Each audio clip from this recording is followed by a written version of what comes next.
Hola a todos y gracias por estar nuevamente aquí conmigo. Y sí, hoy le damos comienzo al segundo episodio de Exploremos Juntos, el podcast de María, Esther, Lovero. ¿Y cuál es el tema de hoy? Yoga. Qué alegría me da compartir enseñanzas tan valiosas con todos ustedes. Además, hoy tenemos una invitada muy especial. Así que, ¿ya están listos? ¿Sí? Adelante entonces, que ya comienza.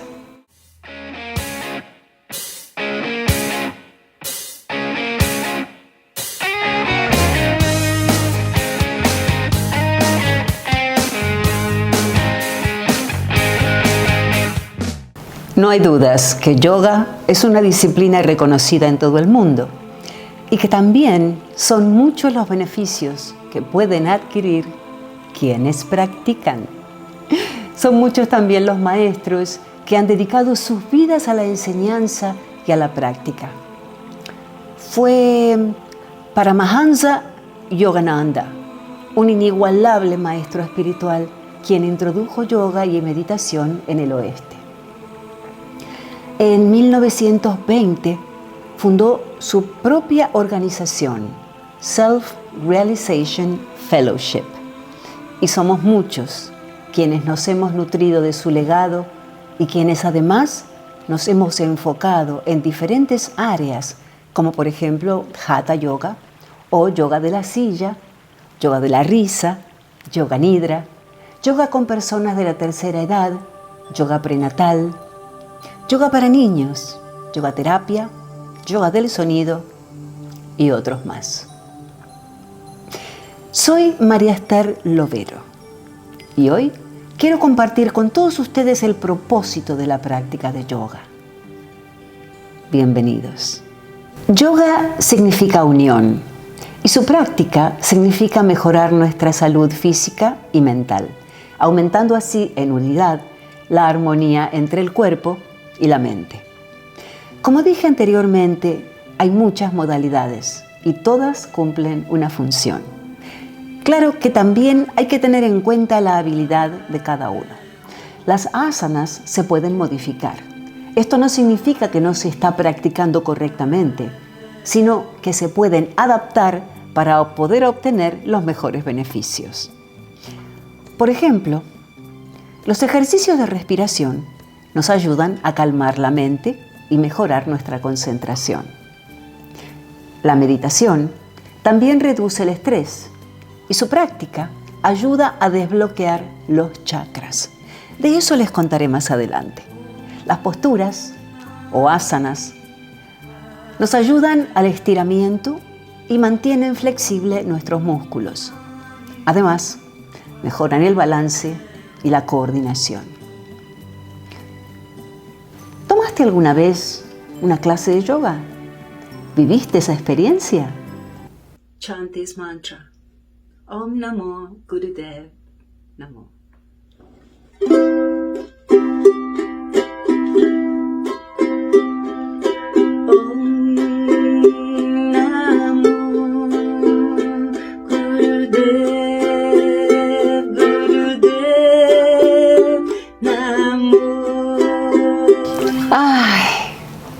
Cuánto bien me hace esta práctica. Cantar mantras en diferentes idiomas es una de mis actividades predilectas. El propósito de este ejercicio es elevar nuestro espíritu. Ahora, es importante hacer esta aclaración. Para cantar mantras no es necesario ser cantante. Lo que sí es necesario es tener la intención clara para así poder expresar nuestro sentir. Una de las ramas de yoga es la expresión a través de nuestra voz. A esto lo llamamos chanting. Y cuando lo hacemos, si nos enfocamos en la respiración, podemos también liberar bloqueos energéticos que se estancan en el quinto chakra, aquí, en la garganta, y que generalmente son provocados por estrés. Los chakras son fuentes de energía y son 7 en su totalidad. Son centros energéticos en forma de remolinos situados en el cuerpo sutil del ser humano. Funcionan como receptores y acumulan, transforman y distribuyen energía. Están localizados a lo largo de la columna vertebral, desde el coxis hasta la corona de la cabeza. El equilibrio de los chakras es vital para el bienestar integral del organismo. Cada chakra se asocia con diferentes aspectos de la vida. Por lo tanto, un desequilibrio en uno puede afectar otros. El primer chakra es el chakra de raíz. Está ubicado en la base de la columna. Es el que se relaciona con la supervivencia, la seguridad y la estabilidad. Es representado con el color rojo y cuando se bloquea se puede sentir cansancio, una persona puede estar irritada y te sentís fuera de balance. La afirmación es yo tengo. El chakra 2 es el chakra sexual. Lo ubicamos en la zona del abdomen inferior. Se relaciona con la creatividad, la sensualidad y la sexualidad. El color que lo representa es naranja y la afirmación es yo deseo. El chakra número 3 es el chakra del plexo solar, ubicado en el abdomen superior y está relacionado con la voluntad, el poder personal. El color que lo representa es amarillo y la afirmación es yo puedo. El 4 es el chakra del corazón. Está ubicado en el centro del pecho y se relaciona con el amor, la compasión. El color que lo representa es el verde y la afirmación es yo amo. El 5 es el chakra de la garganta, relacionado con la expresión, la comunicación. El color que lo representa es el azul claro y la afirmación es yo hablo. El 6 es el chakra del tercer ojo, ubicado en la frente y se relaciona con la percepción, la intuición, la sabiduría. El color que lo representa es el índigo y la afirmación es yo comprendo. Aquí te muestro un ejercicio de movimiento ocular para fortalecer el nervio óptico y los músculos de los ojos, que cuando no se ejercitan afectan las lentes de los ojos y su habilidad de enfoque. Entonces, lo que tenés que hacer es sentarte, poner tus pies sobre el piso. Si por alguna razón los pies te quedan medio colgando, busca una caja de zapatos y apoya tus pies planos sobre la caja. Asegúrate que tu espalda está erguida. Pones tus manos sobre tu falda y hacemos esto. Primero miramos hacia arriba. Después miras hacia abajo. Respira normal. Ahora vuelves tus ojos al centro. Ahora miras hacia un lado. Asegúrate que la cabeza no se mueva. Son los ojos. Ahora vuelves tus ojos hacia el otro lado y vuelves al centro. Inhala y exhala naturalmente. Y volvemos a repetir. Miramos hacia arriba. Ahora hacia abajo. Vuelve tus ojos al centro. Ahora llevas tus ojos hacia un lado. Ahora hacia el otro lado. Y volvemos al centro. El beneficio, como te dije antes, es que fortalece el nervio óptico y los músculos de los ojos, que cuando no se ejercitan afectan las lentes de los ojos y su habilidad de enfoque. Y para concluir, el chakra número 7 es el chakra de la corona. Está ubicado en la parte superior de la cabeza y está relacionado con la espiritualidad, la conexión con lo divino, la conciencia universal. El color que lo representa es violeta o blanco y la afirmación es yo soy. El reconocimiento de los chakras es importante. A través de ellos pasa la energía vital que llamamos prana, lo cual refiere a la fuerza vital o energía que sostiene a todo ser viviente y permea al universo. A veces, por diferentes razones, esta energía se bloquea. Puede ser por ansiedad, fatiga, problemas de comunicación y puede provocar falta de motivación y o dificultades en áreas específicas del cuerpo y por lo tanto deja de fluir. Cada uno de estos chakras cumple una función para nuestro bienestar. Es por eso que es necesario mantener libre el flujo energético. Si por esas cosas sentís que pudieres tener tus chakras bloqueados, un ejercicio muy simple y ultra efectivo es la respiración o pranayama alterna. Te cuento. Bueno, empecemos con este ejercicio. Primero, recordá siempre que la espalda tiene que estar erguida. Segundo, que los pies tienen que estar planos sobre el piso. Si no llegan al piso, busca una caja de zapatos y apoyás tus pies sobre la caja de zapatos. Vas a necesitar tu mano derecha y tu dedo anular y tu dedo pulgar. Entonces, esta es la forma en que comenzamos. Primero, tapas una fosa nasal con tu pulgar. Inhalás. Ahora cubrís con el anular y destapás y exhalás. Inhalás.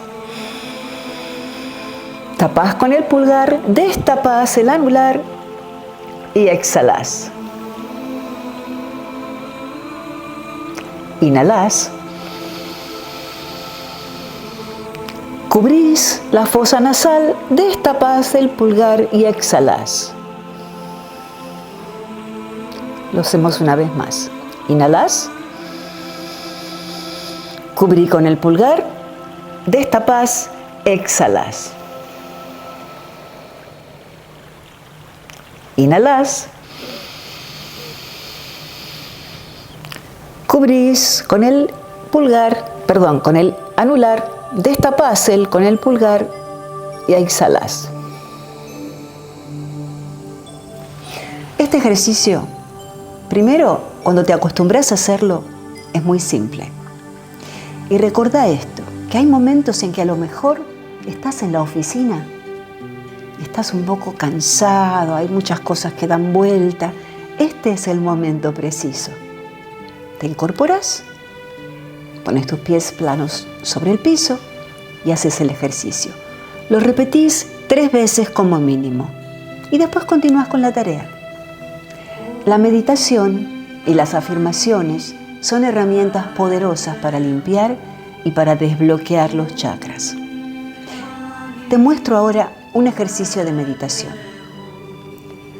Y lo que vamos a hacer en este ejercicio es enfocarnos en cómo desbloquear uno de los chakras.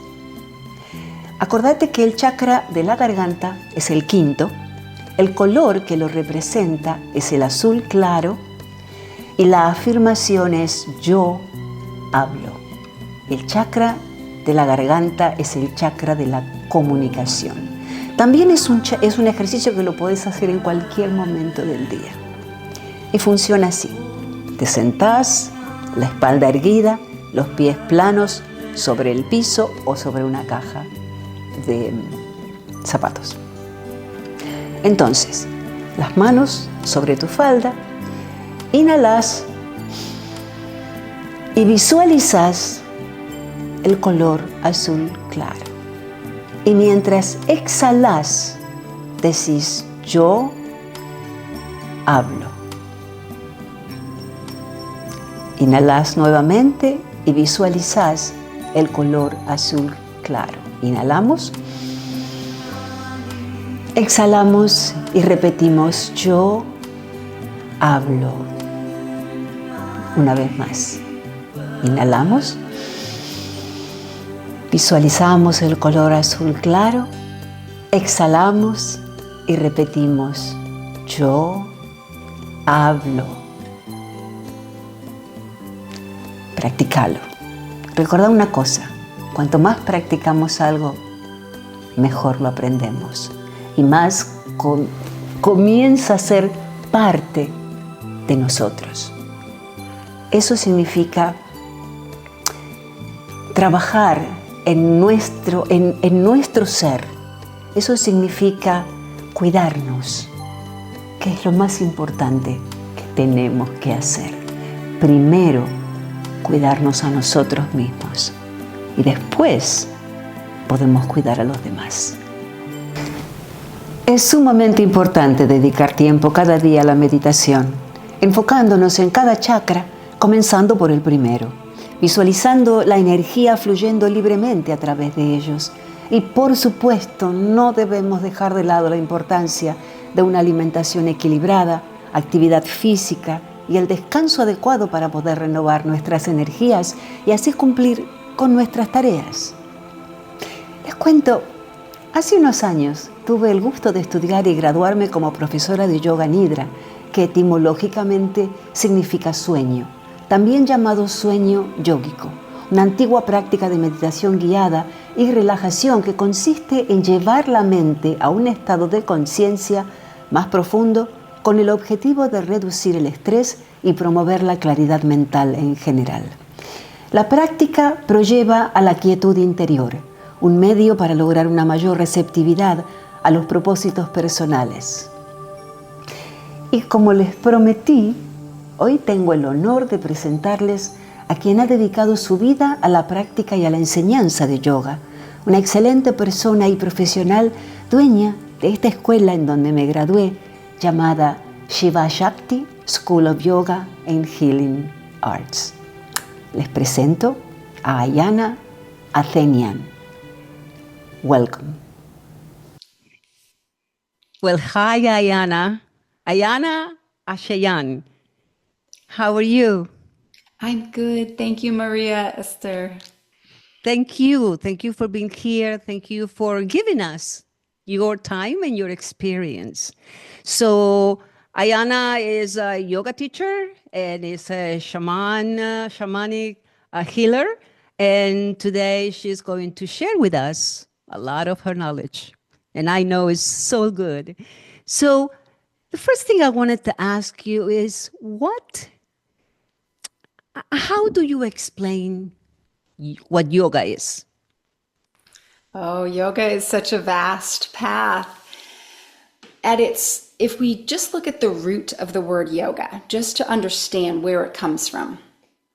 So yoga means union in Sanskrit, which is the native language where yoga comes from. And it also means to yoke.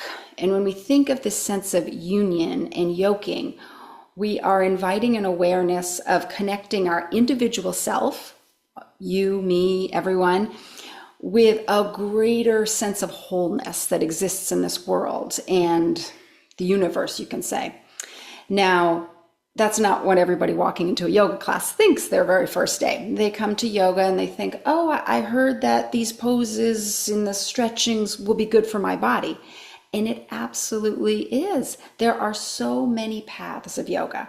There are the asanas, the poses, which is perhaps the most well-known branch of yoga in our modern world today. But that's just one branch. So if you think of yoga as merely an exercise, it is that, and it's so much more. It's also breath work practices, it's meditation, it's chanting, it's laughter yoga. I mean, there's lineages and branches and paths that some have been around for ages and ages, and some are very new. It's vast. So yoga is all of this, and when we look at that root of the sense of union, it's a way through all these different practices that we can find connection to our innermost self, our innermost peace, and also see our interconnectedness with other humans, with other, animals, beings,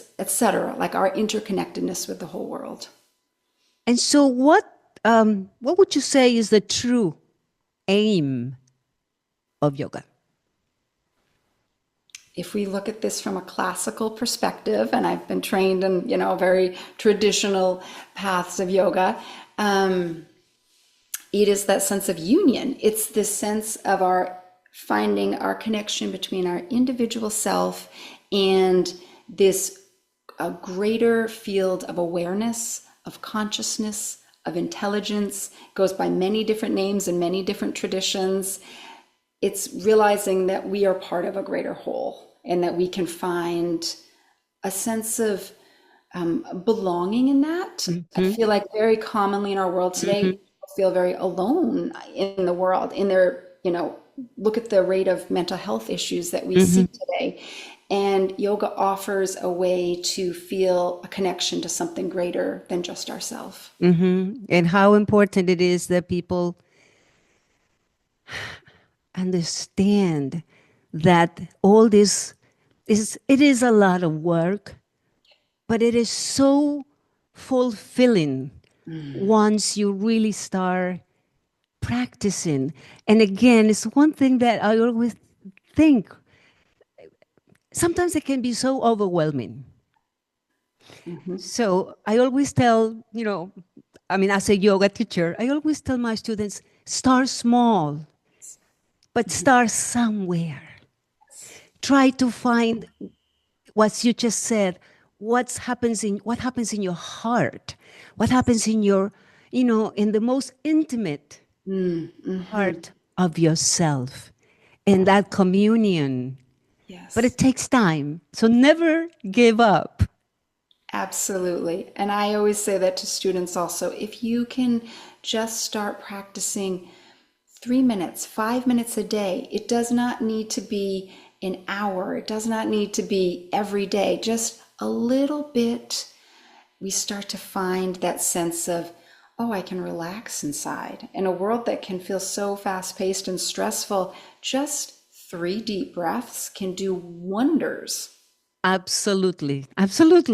Yeah, it is just, in the very beginning, like 20 long years ago, it happened to me. I didn't even know where to start, how to start. And I made that commitment, little by little, one asana at a time, one mantra at a time. And it just grew on me in a way that I always try to pass that on. You know what I mean? Yes. So another thing that a lot of people do ask, and a lot of people get confused about this, is this religion? Oh, that's religion. And I'm like, no, it's not.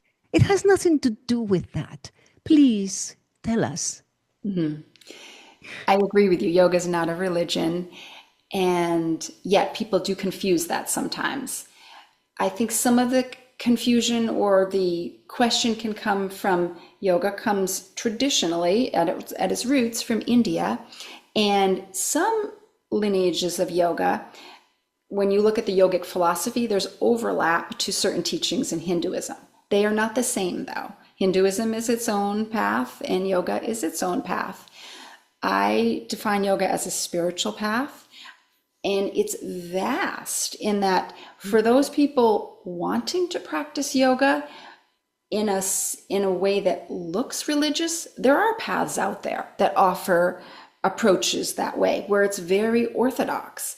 And for those people looking to practice yoga in a completely secular, non-spiritual manner, that exists also.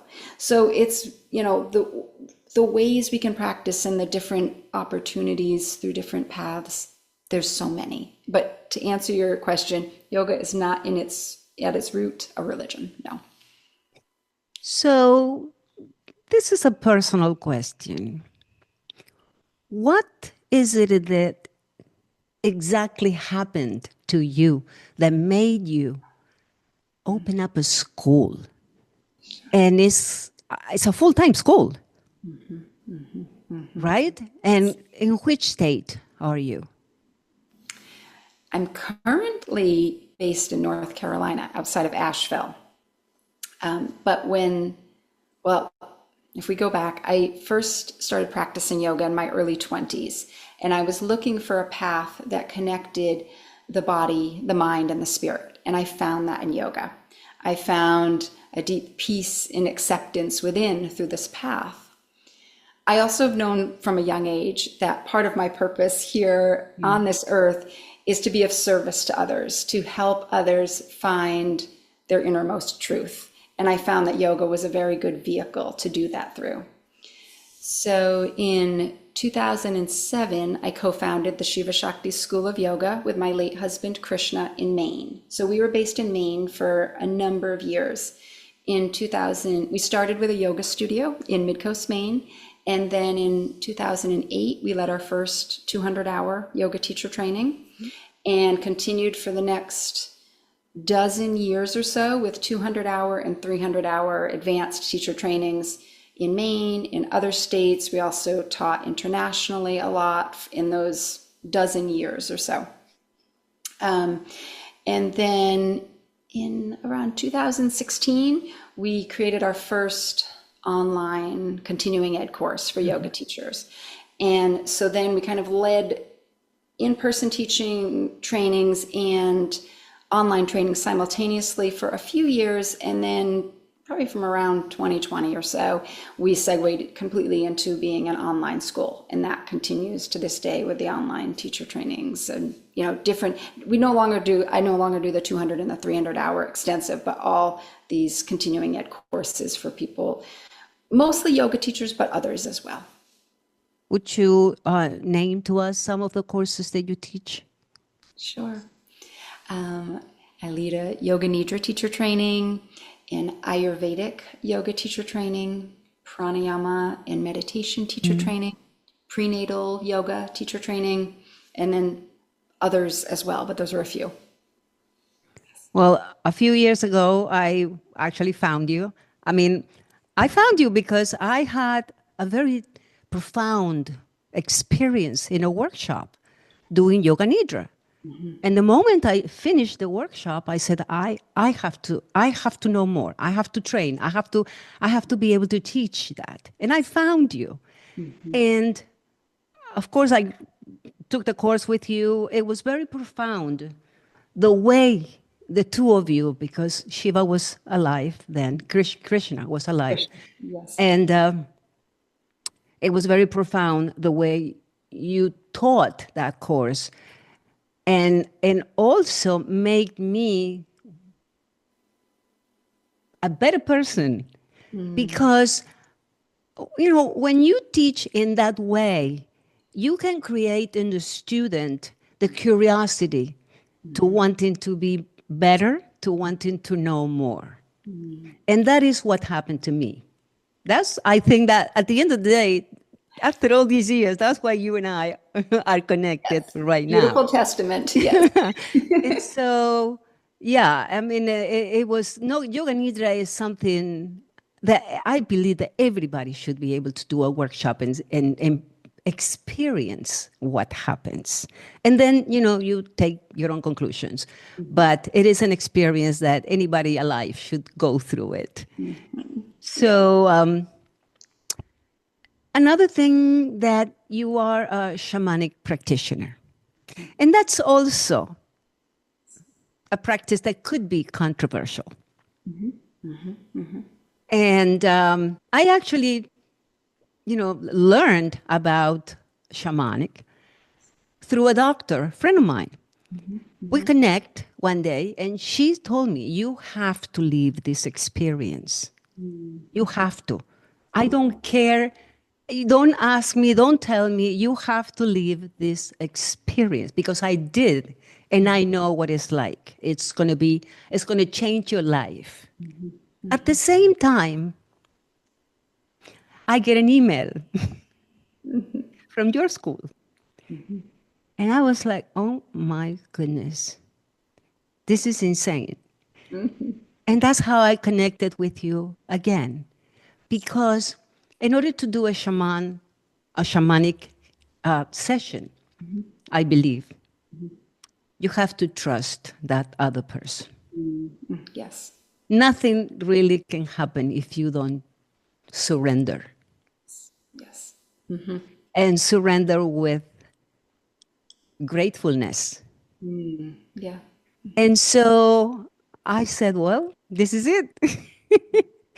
And I did live the experience, and it was just great. And I'm grateful to my friend, who is an MD doctor, and she does also healing energy medicine, and to you. Now, would you let us know, a little bit about your experience and how did you came about to this? to shamanic healing? Mm-hmm. Yes, yes. Well, I'll first just say you mentioned Yoga Nidra before you segued into shamanism. And for any of the viewers who are not familiar with Yoga Nidra, Nidra means sleep in Sanskrit, and Yoga Nidra is therefore considered sleep with a trace of awareness. It's the yogic sleep. And it's a practice that's very accessible to people because it's practiced traditionally laying down. You can lay down on a yoga mat, you can even lay on a bed if you want, or you can do it seated in a comfortable recliner or something like this. But it's a beautiful practice for deeply relaxing the nervous system, restoring health to the body, to connecting in through this deep meditation practice that's available, and systematically relaxing the body. So after years of practicing Yoga Nidra, of teaching Yoga Nidra, guiding Yoga Nidras, and leading Yoga Nidra teacher trainings, then I began to explore shamanic healing and shamanism. And there's a lot of overlap there, which I'm going to get to in a moment. So I just wanted to make that connection. And then you'll see kind of more as I explain a bit about my connection with shamanism. So when I first, it's probably 5 or 6 years ago, did my first shamanic training, and I was just curious. I've been in the healing arts for just about 20 years, and I've heard lots about shamanic healing, and I was just putting my toe in, just curious. And then I found it so effective. I said, oh, this is profound. And I started to see the overlap with Yoga Nidra.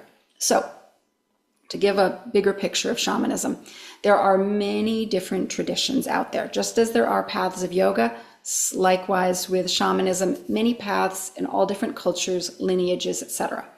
I've predominantly been studying and practicing core shamanism. Core shamanism looks at similar elements in different shamanic traditions worldwide and basically synthesizes those down. So, for example, we can look at shamanic traditions in all different corners of the world and find the use of the drum. The drum to invoke meditative states and to bring about healing. And so that is a key piece used in core shamanism, is the drum. So in studying core shamanism, one thing I really like is that there's no cultural appropriation happening because these are practices that are found in almost every tradition worldwide. So I'm not borrowing from a tradition that I don't have any roots in. I can find it in my own tradition, in my own roots, etc. So core shamanism, one of the key features that it uses is the practice of journeying. And journeying is basically visualization. And it's the practice of entering a slightly altered state. And I know there's lots of different ideas about that, which I'll get into in a moment, but it's using the drum or using the rattle through core shamanism to gently alter the mind to tap into a broader field of consciousness. So this is how it becomes similar to Yoga Nidra. Both of these practices recognize that it is helpful to, at times, to step out of our beta brainwave thinking state, the state that we exist in when we're awake, talking, reasoning, using our rational mind. That's a very important part of the mind for certain applications, but it also has its limitations. We all recognize that our mind can limit us. We can say, oh, I can't do this, and that holds us back. Or, oh, I want to do this, but my mind's creating doubts. Whatever it is, it shows up in different ways in different individuals, but the mind can hold us back to an extent. So these practices, Yoga Nidra and shamanic journeying, look to bypass the thinking mind to act through moving out of the beta brainwave state to get into an alpha brainwave state or a theta brainwave state. These brainwave states are when we are deeply relaxed, when the mind becomes semi-lucid, and when we can become far more receptive than when you and I are talking like this all day long. And so the use of shamanic journeying uses the drum, uses rattles, uses sound as a sonic driver, it said, to move out of where the mind limits us and to tap into this vast field of healing potential, this vast field of so much possibility that exists. And this isn't some woo-woo idea, right? Like we can look to science, we can look to quantum physics, and they're saying the same thing in a science language. I'm just speaking about it through the shamanic lens. So when I began to explore this path, I felt like, oh, after years of practicing Yoga Nidra, this gives me an avenue in which to work one-on-one and do really deep work with clients through this art of journeying and through energy work. So in a shamanic session, in a healing session, I usually start by checking in with a client, asking questions, finding out, what interests them in this kind of work. What are they dealing with in their life? What would they like to focus healing on, etc. And then we go into, I rattle, I drum, I invite in different energies. What does this mean? Different energies, just frequencies. Just like when we think of the electromagnetic field, we're thinking this as frequencies of energy. In the shamanic field, we talk about this as helping spirits or as power animals, things like this. They're just energies that exist in the world, and we're giving them a name, and we're inviting that in for healing for the individual. Wow. So just to wrap up there, people have all different kinds of experiences. Sometimes Yes. very subtle. Sometimes it's like, oh, I feel good. I feel more relaxed. They may find after that they have more vivid dreams, or that they feel more energetic, or that they feel more whole. Other people have very tangible, visceral experiences where they say, oh, I can feel a release in my shoulder, and it's very clear that that's where it's happening. But the range is vast, and there's people who pop in for one session where they just want to clear out something that they have going on, I see. to clients that I work with on an ongoing basis for long periods of time, where we continue to grow and explore different areas of life. And I think all of it is beautiful and helpful. And just like you said about wherever we start, there we are, like with yoga, the same with shamanic healing. When you show up for that, you're showing up for yourself, and then it becomes this journey of taking it into your own life. How are you living your life? How are you exploring what's meaningful to you in your life? And you can become more attuned with yourself. And then you can enter into a different dimension without even knowing it. It's just you begin to feel it. Yes. That's what I didn't understand before, Right. when I was just presented with it. And then I started to sense there's something different here. There's something very profound in here. And I started, reading more and trying to find more information about it. And the more I found, in my opinion, in myself, because we can only speak for ourselves. Correct. I found my life richer. Yes. And to me, that's what really, really counts. Yes. So another thing that I found out is that the first shamans were doctors and the healers and the doulas and the therapists. And I really didn't know this until recently. Yes. I had not even explored into this until recently. Absolutely, for sure.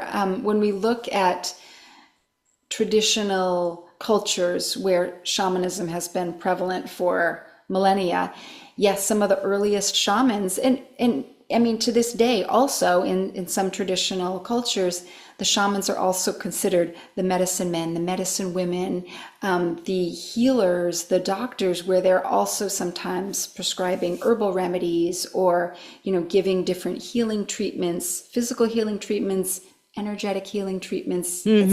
So yes, there's been that for a long time. And then, we see it practiced in all different ways today. For sure. True. Yes. Ayana, you and I can speak. You and I can speak forever. I know that. And so I just wanted to leave it open door, if I may. And so, but also I wanted to thank you from the bottom of my heart for this time, for all your experience, your knowledge, and that you are really sharing it with us. Thank you. Now, how do we find your school? Oh, yes. Well, Please. I want to thank you also for inviting me to be on your podcast today. It's beautiful to explore these paths together and to learn more and hopefully inspire others who have an interest in exploring. Absolutely. Inspiring others it's just, yeah, I think we truly are here to serve. So if we can serve on that, we've done our job. Yes. Yes. So As for Shiva Shakti School of Yoga, the website is just that, shivashaktiyogaschool.com. It has the online courses, also has information about the shamanic healing. I have another website, liveyoursacreddream.com, which also has more healing offerings, but you can basically find both information, all the information on both sites. and the list of all the courses are there. Yes, absolutely. Okay. So are you in the school by yourself? No. You have Well, for many years, we had a lot of different teachers. When we had our 200-hour training and our 300-hour training, we would bring in different teachers for different specialty areas.